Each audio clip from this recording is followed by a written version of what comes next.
Risk তো অনেক risk বলেই আমি কিন্তু নতুন মুখের পাশাপাশি অনেকগুলো পরীক্ষিত মুখকে নেওয়ার বা রাখার চেষ্টা করছি। আমার ছবিতে কমেডির প্রাধান্য থাকে, এটা একটা রোমান্টিক কমেডি ফিল্ম, বাঙালিয়ানা স্টাইলে দেশের বাইরে শুটিং। একটা সিনেমার সোল কিন্তু আর্টিস্ট, যতগুলো আর্টিস্ট নিচ্ছি সবই কিন্তু বাংলাদেশি আর্টিস্ট, যুক্তরাষ্ট্রেই হবে। বাণিজ্যিকভাবে কিন্তু আমি আরেকটা সফল নায়ককে বাংলাদেশে আমি উপহার দিয়েছিলাম, তার নাম আরিফিন শুভ। আমি তো যেটা করি সবসময় যে রোমান্টিক কমেডি ফিল্ম, তো এটাও তাই।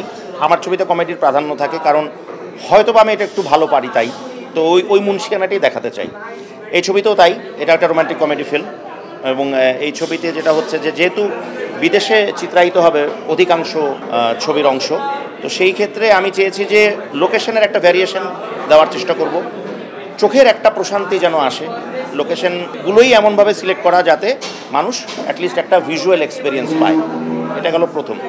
দ্বিতীয়ত হচ্ছে গল্পর জায়গা যদি ধরি, এটা একেবারেই বাঙালি একটা গল্প।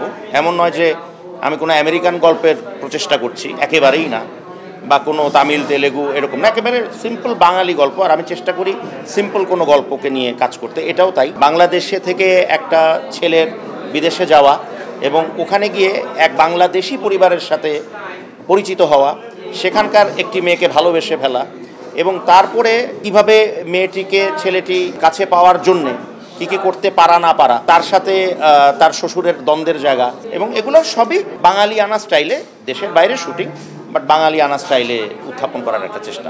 যতগুলো আর্টিস্ট নিচ্ছি সবই কিন্তু বাংলাদেশি আর্টিস্ট, এটা হচ্ছে প্রথম।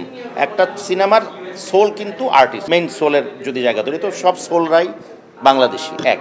দুই নম্বর হচ্ছে যেহেতু ছবির নাম লাভ ইন ক্যালিফোর্নিয়া, এটার পিছনে আরেকটা কারণ হচ্ছে যে যিনি নায়ক চরিত্রে অভিনয় করছেন বা নায়িকা চরিত্রে, এনারা সবাই ওখানেই থাকেন, তো সুতরাং ওনাদের প্রযোজনা সংস্থা ন্যাচারালি ওনারা চাইবেন যে ওনাদের ওখানেই শুটিংটা হোক। ওই জায়গার থেকে ছবিটা আসলে এভাবে ভাবা এবং এই কারণেই ওই ছবিটা ওইখানে করা।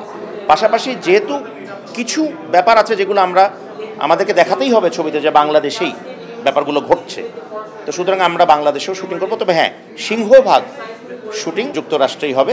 রিস্ক তো অনেক, এবং সবচেয়ে বড় কথা হচ্ছে যে রিস্ক বলেই আমি কিন্তু এই নতুন মুখের পাশাপাশি অনেকগুলো পরীক্ষিত মুখকে নেওয়ার বা রাখার চেষ্টা করছি, যাতে এই রিস্কটা যেন ব্যালেন্স হয়। এটা গেল এক। দুই নম্বর হচ্ছে বাণিজ্যিকভাবে কিন্তু আমি আরেকটা সফল নায়ককে বাংলাদেশে আমি উপহার দিয়েছিলাম, তার নাম আরিফিন শুভ।